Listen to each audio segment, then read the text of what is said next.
After the critically acclaimed, hugely popular and all-round high-quality web-slinging, action-packed, heart-filled fun that was Insomniac's Marvel's Spider-Man, still not sure of the reasoning of including Marvel's in the title, we all know where he's from, but anyway.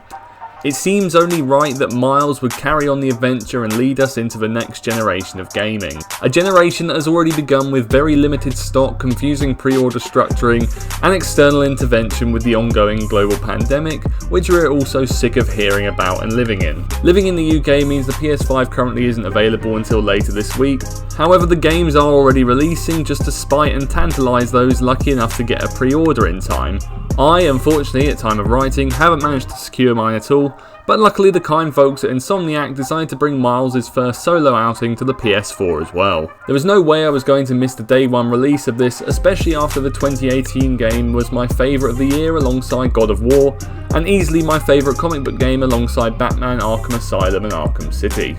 Starting with the graphics, the game still looks phenomenal and builds upon the already excellent previous game's fantastic facial animations, dynamic weather, superhuman combat, and redefined and modernised yet comic book accurate visual style of Spidey's Rogues Gallery and the myriad of different costumes for Miles to choose from. The snowy wintertime setting of this game is a nice contrast to the previous game's New York time of year.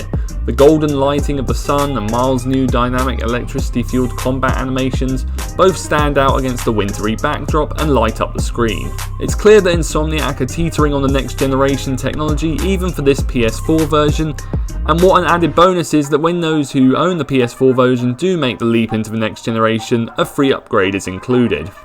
Gameplay takes the familiar elements from the previous game in terms of stealth, combat and swinging, the latter feeling even more acrobatic and natural than before, with Miles' aerobic and charismatic animations as he grows in confidence and taking more risks in the Spider-Man role.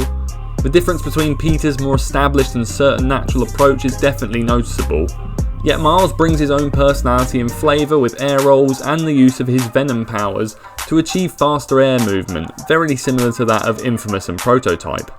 Speaking of the venom powers, in addition to the regular combat fisticuffs, Miles also has bonus powers that can be charged up with combos and well-timed dodges.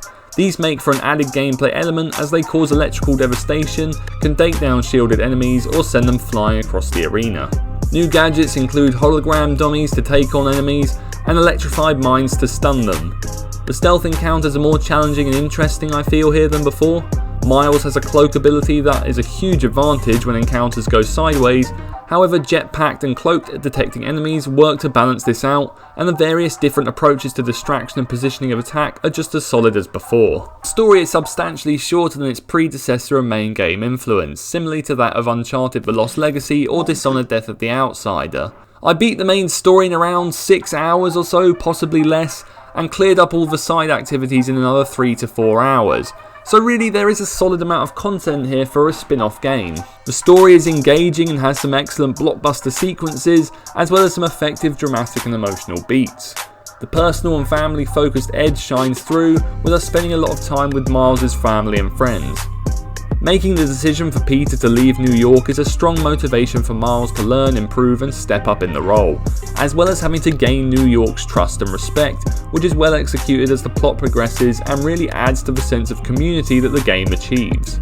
Aside from the very generic corrupt businessman villains Simon Krieger of Roxxon, the other antagonists, Rhino, Tinkerer and Prowler, are all well implemented and have fun boss fights. The former given a much more personality than before, the second far more interesting and well developed and in depth than they have ever been in any material, and the latter, which I won't spoil though fans of the material will know, has a strong personal connection to Miles as well.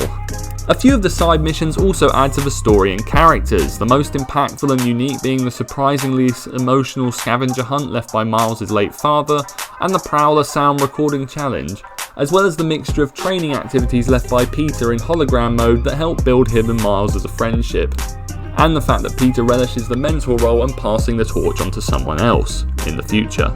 There's the investigations into Roxxon and the underground through large challenge arenas, and the mixture of minor puzzles and problems that the civilians can ask Spidey to help with through the new app mechanic.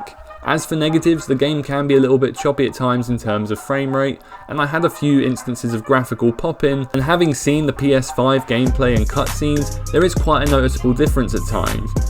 that if you really are desperate for the complete next generation experience, you may want to wait and pick this up when you actually have a PS5. Like before, a lot of the side missions are the usual and repetitive open world busy work for the minor crimes and hidden caches that are listed around the city, though there aren't as many as before, which means they aren't too much of a chore to get through. Overall, Spider-Man Miles Morales is a great way to swing into the next generation, even on PS4, bringing back everything great about the last game in terms of its gameplay, as well as adding and improving on it in some areas. The story, while shorter, is a blast to play through, and the game looks fantastic and truly jaw-dropping at times. Aside from some repetitive side missions, this is a near perfect smaller side title that I can't wait to see what's next in this franchise. As always guys, thanks for watching, hopefully you enjoyed the video. If you have played the game, let me know in the comments if you watched this video what you thought of it, and if you haven't played it, I highly recommend that you do check it out. As always, please like, comment, subscribe, hopefully I have another video up soon, and I will speak again soon. Cheers.